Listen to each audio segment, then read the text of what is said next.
Welcome to this explainer. Okay, today we're unpacking what is honestly a massive, fundamental shift happening in the business world. We are moving away from this era of passive, endless data collection and stepping right into the age of truly self-aware operations. If you've ever felt totally overwhelmed by the sheer volume of information your company generates, well, you are absolutely in the right place. The core thesis here is pretty striking. The future of companies is not more data, it's better understanding.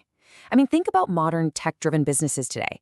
They're absolutely drowning in tools, alerts, signals, just mountains of raw data. Yet, kind of paradoxically, they're completely starved for actual clarity. We're gathering more information now than at any point in human history, but somehow we're understanding less and less of what it actually means. Section 1, the illusion of data. We are drowning in metrics, but starving for clarity. So, despite having all these sophisticated tools and literally endless dashboards, executives are still left asking this basic question. What is really happening inside the company? Sure, you can ping Slack, you can check Jira, pull a dozen Salesforce reports, but those numbers just going up or down, they don't tell you the story of why. They really don't give you the actual pulse of the work being done. And that leads to the kind of anxiety that keeps leaders awake at night. Where are risks forming? The warning signs are usually buried in the data somewhere, right? But we remain completely unable to foresee just a simple point of internal friction, like, say, a delayed vendor payment, before it blows up into a major project delay. And finally, there's the most painful question. Why is execution slowing down? See, what we desperately need isn't just more data points. We need actual contextual intelligence, something that actually connects the dots across the entire business. Section 2, the AI trust gap and why our current tools are falling short. Now, you might be wondering, why doesn't standard AI just fix all this? Well, the reality is most AI tools today really only offer fragmented data analysis.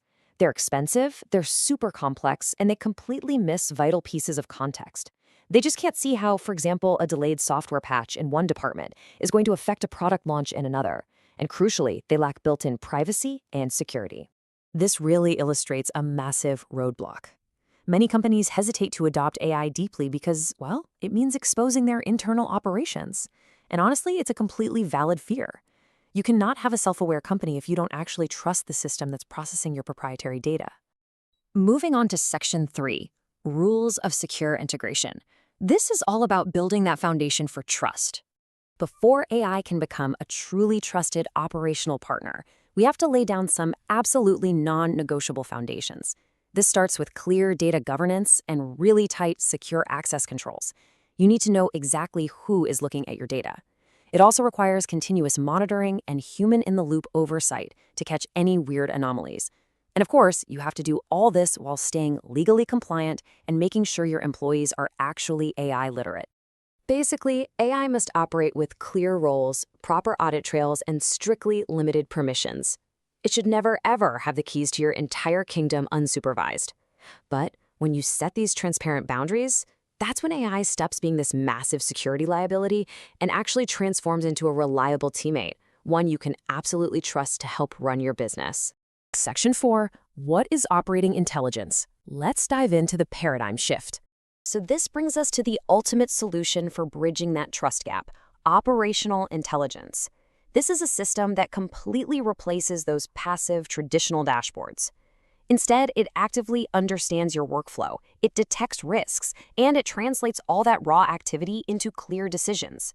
It's all about active understanding, not just passive reporting.